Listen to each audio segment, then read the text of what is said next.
നമസ്കാരം, ന്യൂസ് 3ലേക്ക് സ്വാഗതം. ഞാൻ നാദിറ മെഹ്റെ. കഴിഞ്ഞ ദിവസം ആറ്റുകാൽ പൊങ്കാലയായിരുന്നു.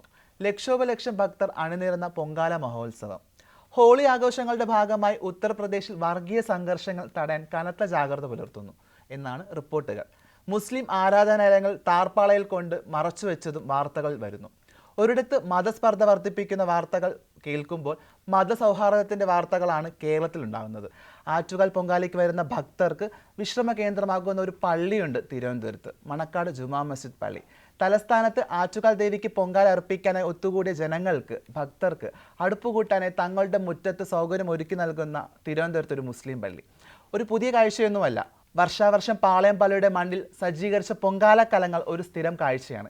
പാളയം പള്ളിക്ക് മുന്നിൽ പൊങ്കാല അർപ്പിക്കുന്ന വിശ്വാസികളുടെ ചിത്രം കേരളത്തിൻ്റെ മാനവീയ ഐക്യത്തിൻ്റെ ചിത്രം കൂടിയാണ്. ഈ സൗഹൃദം എടുത്തു പറയേണ്ടി വരുന്നത് രാജ്യത്തിൻ്റെ മറ്റൊരു ഭാഗത്ത് നടക്കുന്ന മതവർഗീയതയുടെ പശ്ചാത്തലമാണ്.